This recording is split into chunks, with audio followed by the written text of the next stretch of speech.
Okay, wonderful. So today's lesson should be very brief. Shouldn't take us more than 20-25 minutes. But today's objectives are students will be able to construct parallel and perpendicular lines. Students will be able to identify parallel, perpendicular, and skew lines from three-dimensional figures.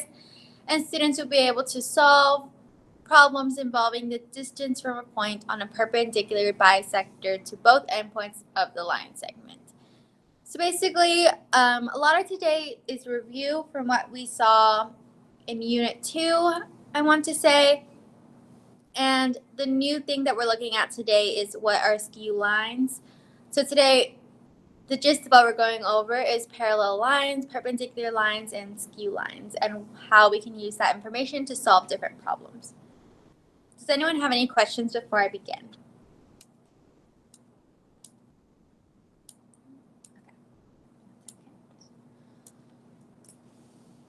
So today we're going over parallel and perpendicular lines.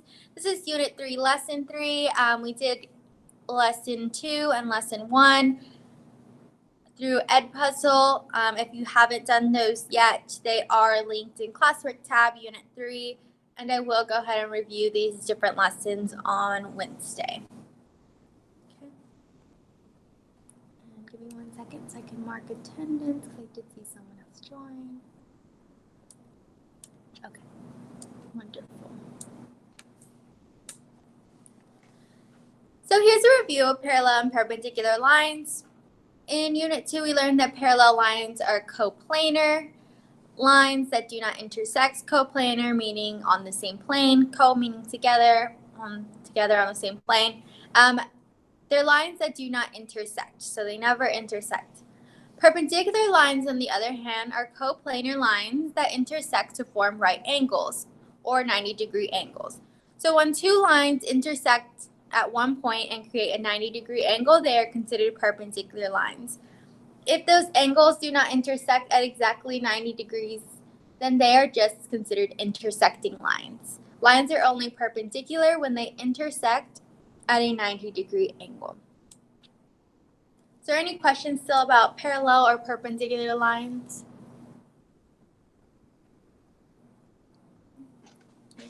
And then just a brief review. The word coplanar means that the lines are in the same plane.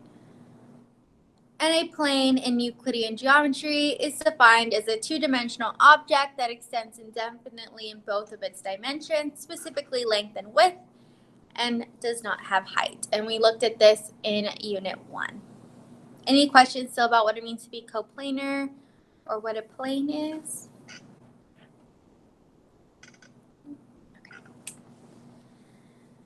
And so parallel and perpendicular lines give us different types of theorems. And so here's our first type of theorem. We have the shortest distance theorem. The shortest distance theorem tells us that the shortest distance from a given line to a point not on the same line is the length of the segment perpendicular to the line through the point. This is a mouthful and we will review shortly, but I want to go ahead and show you this other type of, not theorem, but postulate.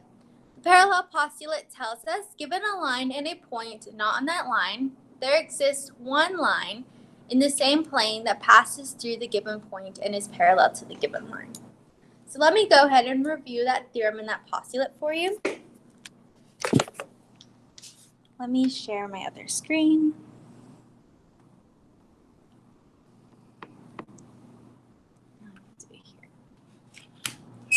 One second, guys.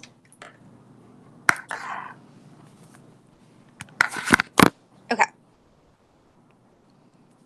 So the first theorem we looked at is the shortest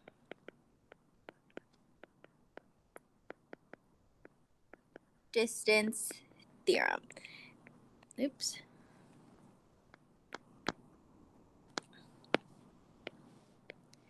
And this told us that the shortest distance from a given line to a point not on the line is the length of the segment perpendicular to the line through the point. So what does this mean? Well, this means if we have a specific line, and then we have a point, well, the shortest distance between this line and this point is going to be the distance which is perpendicular to that line, specifically this line.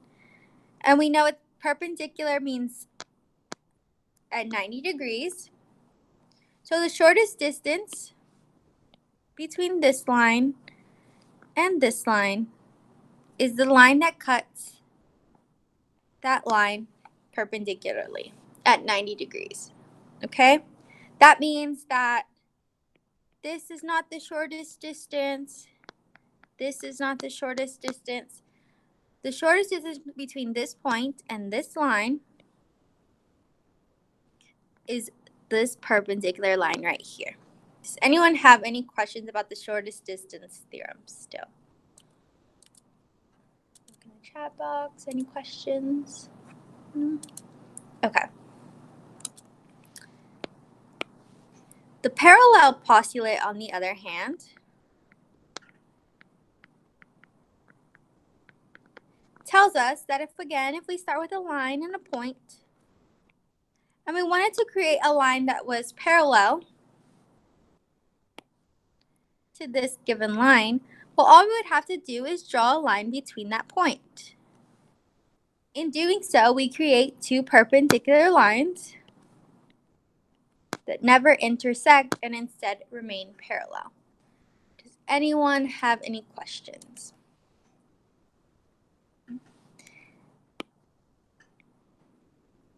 And the key takeaway from this is that we can only create one line that exists between that point that is parallel, and that is this. Therefore, if we created a line that was like this between that point, well, then it wouldn't be parallel because eventually those two lines would intersect. If we created a line that was like this, well, then it wouldn't be parallel because eventually it would intersect. So there exists only one line, specifically this line, which I'm going to color in blue, which is parallel to our original line. Okay, does anyone have any questions about that? Any questions? And that is the shortest distance theorem and the parallel postulate. Let me erase this because we'll come back in just a second. Okay?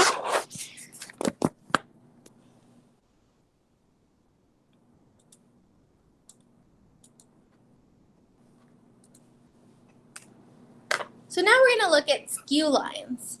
Well, we learned that parallel lines are lines that are coplanar but never intersect. And we learned that perpendicular lines are lines that are coplanar and intersect at 90-degree angles. So now we're going to look at skew lines. Skew lines are lines that are not coplanar and do not intersect. So they are neither coplanar nor do they intersect.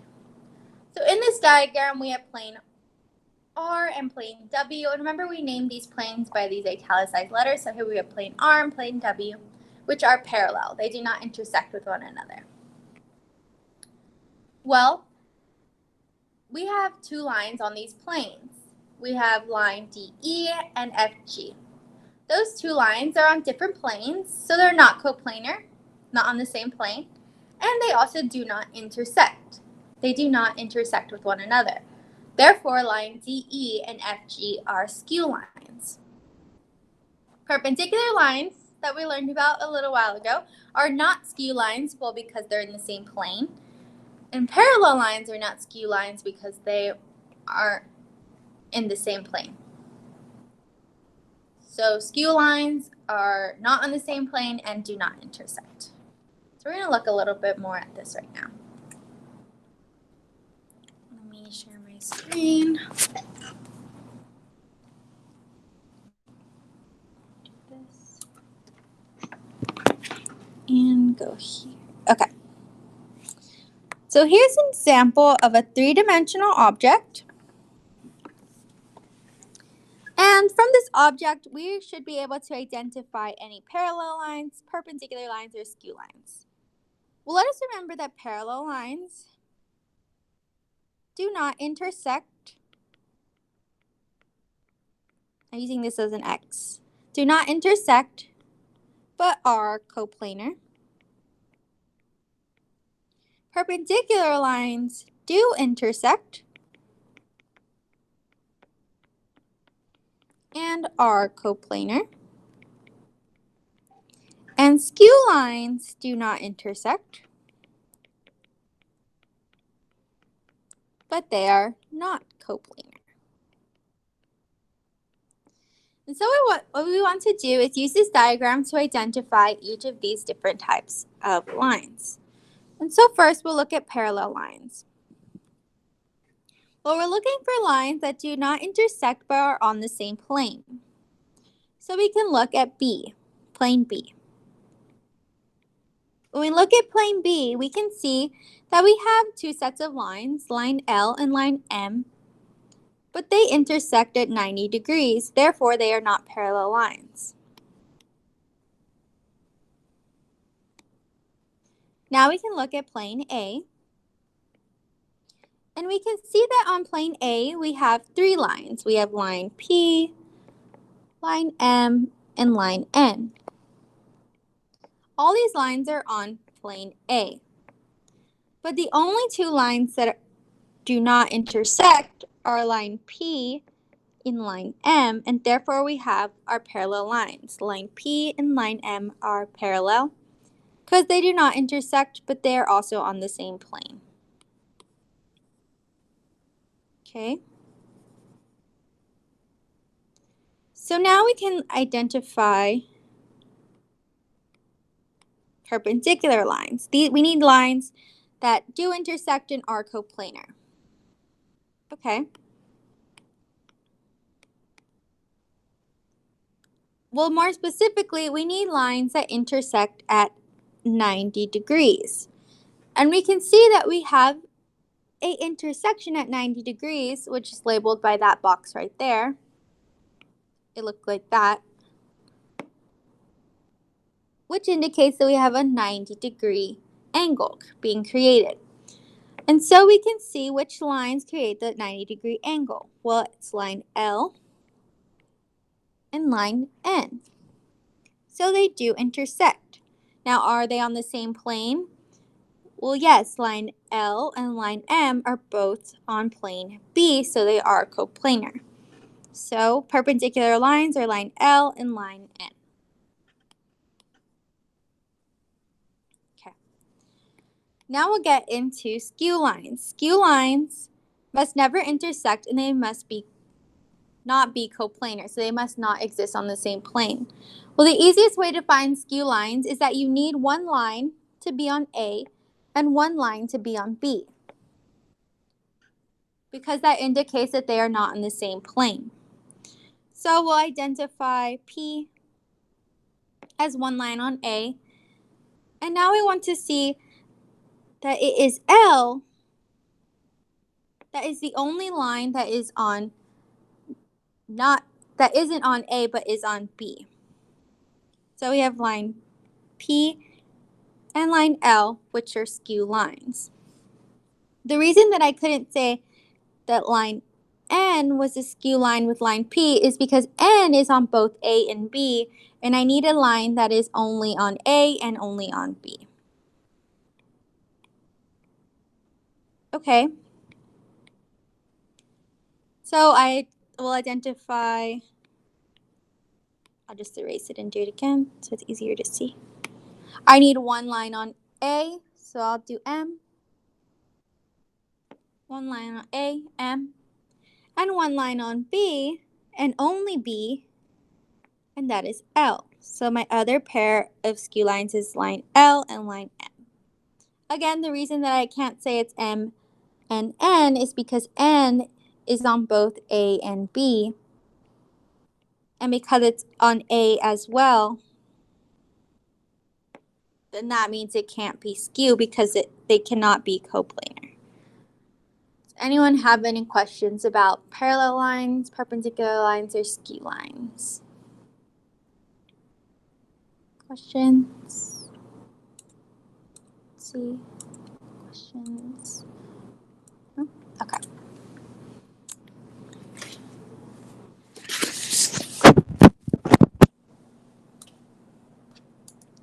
You're almost done. Make sure I'm sharing. Oops, the right one. Okay. So here we have another type of theorem, and we went over this theorem a little bit in Unit 1, so I'm just going to do a brief review. And this is the perpendicular bisector theorem. The perpendicular bisector theorem tells us that the point on the perpendicular bisector, which is a line, ray, or a line segment that intersects a segment and is parallel to the segment and its midpoint, are equidistant from the endpoint. Again, I know this is a mouthful, so I'm going to go ahead and show you what this means.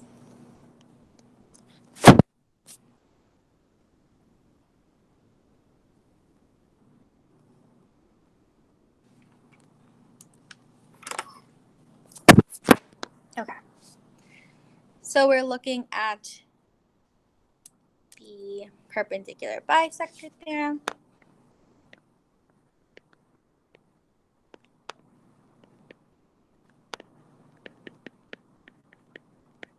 And basically what this theorem is telling us is that if we have a line or a line segment or ray, it doesn't matter what it is, so I'll use a line segment. Remember, a line segment has two endpoints. And let's say we have line segment QR. And if we have a line segment and we have a perpendicular bisector that line segment, a line that cuts that line segment equidistant, so here we have a perpendicular bisector, well then it's saying that what that tells us, what that tells us is that we have created two equal line segments that are equidistant from that point in which we created that perpendicular bisector. So now from Q to M, M being where we created that perpendicular bisector, is the same distance from M to R. So from M to Q or Q to M is the same distance from M to R. Let me show you a little bit what I mean by this. So here I have that same line. And let's say I was told previously that the length of segment QR was 20 units. So the length of QR was 20 units. Well then, if I created a perpendicular bisector between that 20 unit segment, I have created two different line segments which are 10 units each, because I have cut that original line segment in half, creating two line segments which are equidistant to this center point. So from M to Q we have 10 units now, and from M to R we have 10 units. So basically what it's saying is that perpendicular bisectors cut that line segment into two equal segments. Okay, does anyone have any questions about this? Questions? Okay, what I want to do is, instead of having to share my screen multiple times, I'll just go to the next slide. And the next slide tells us to apply the perpendicular bisector theorem. So we learned that the perpendicular bisector theorem tells us that if we cut a line segment using a perpendicular bisector, we create two equal line segments. So here we're being asked to apply that perpendicular bisector to find what is the length of segment AC. So here we have segment AC. We're being asked to find the length of that segment. Well, here we're being told the line L is the perpendicular bisector of line segment AC. So line segment L cuts AC into equal parts. And then we're being told that point C is equidistant from the endpoints of line segment AB. Well, more specifically, that means from A to C is the same distance from C to B. That's what we're being told right here. Well, because we know that AC is the same distance as CB, what we can actually do is go ahead and equal those two together to find X in order to solve for the segment AC. So here you see I equal those two together. I was told that AC is equal to 4x minus 5, and CB is equal to 3x plus 2. And so I'll go ahead and combine those. And then what I want to do is find x. Well, in order to find x, I have to isolate the x. So I'll add 5 to both sides. 4x equals 3x plus 7. Again, I need to isolate the x, so I need to move 3x. 4x minus 3x equals x, 7. So x is equal to 7. Does anyone have any questions before I move on how x is equal to 7, or how I got x is equal to 7? I don't see. Questions? No? Well, now I know that x is equal to 7, I can go ahead and plug that into my original equation. So 4, 7 minus 5. 4 times 7 is 28 minus 5. 28 minus 5 is 23. So we know that line segment AC is equal to 23. If we wanted to double check this, we can go ahead and solve for CB. And we know that CB is supposed to be the same distance as AC. So if we get the same distance, well, then we obviously got the right x. So we could do 3, 7 plus 2. 3 plus 7 is 21, plus 2, 23. So as you can see, AC is in fact equal to CB or BC. Does anyone have any questions?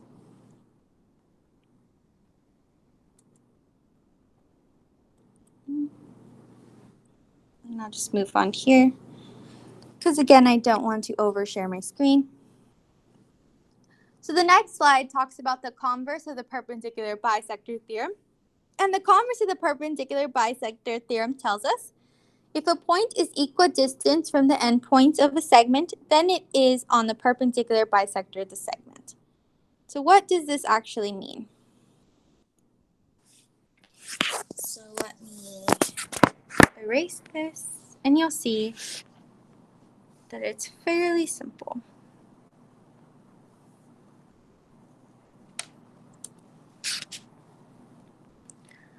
So now we're looking at the converse. Let me make sure I'm sharing my screen. Yep. Converse of the perpendicular bisector theorem.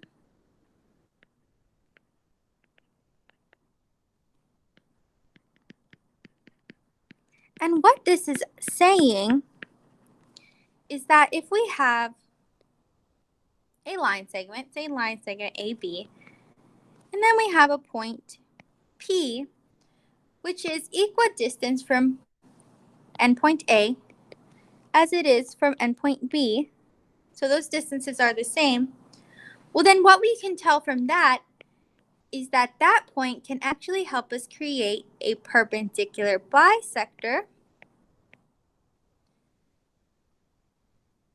which creates or cuts that line segment into two equal parts, which are equidistant.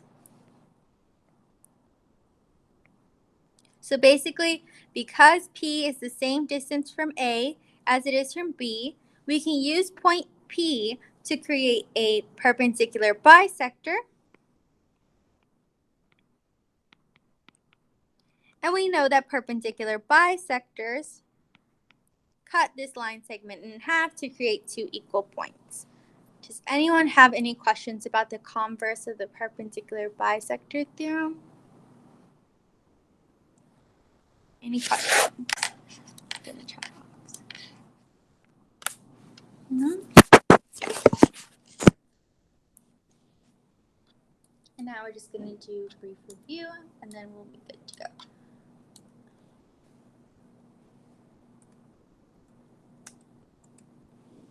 Okay, so review. Today we learned about perpendicular lines, parallel lines, and skew lines. We know that perpendicular lines are on the same plane or coplanar, and that they intersect at right angles or 90 degrees. We learned that perpendicular lines are on the same plane, so they are coplanar, but they never intersect. We learned that skew lines are on different planes, so they are not coplanar, and that they never intersect. So we're able to differentiate between perpendicular lines, parallel lines, and skew lines. And then we learned about these different theorems and postulates, specifically the short distance theorem, which tells us that if we have a line and a point, the shortest distance between that line and that point is the line that is perpendicular. We learned about the parallel postulate, which tells us if we have a line and a point, we can create a parallel line by creating exactly one line that cuts in between that point to create two parallel lines. We learned about the perpendicular bisector theorem, which tells us that if we have a line segment that is cut by a perpendicular bisector, then we create two segments that are equidistant or the same distance. And we learned about the converse of the perpendicular bisector theorem, which tells us that if we have a point that is the same distance between each endpoint of a line segment, well, then we can use that point to create a perpendicular bisector. Does anyone have any questions about any of this? I know this may take some time to review, to marinate on.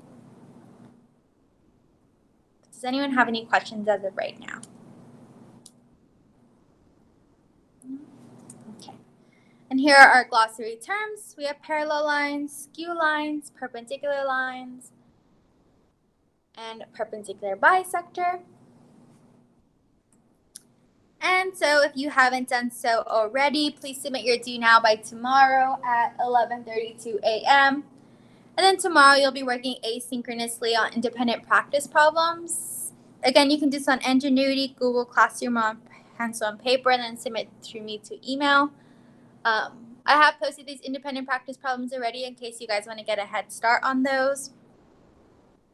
But those aren't due till Wednesday at 11:32 a.m. Does anyone have any questions?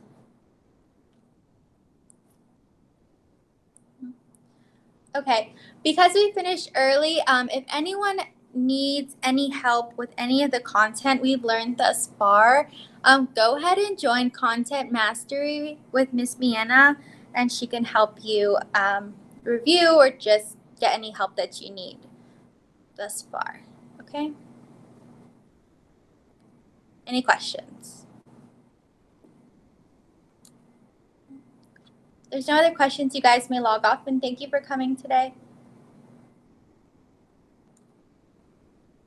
Bye, Joelle. Bye, guys.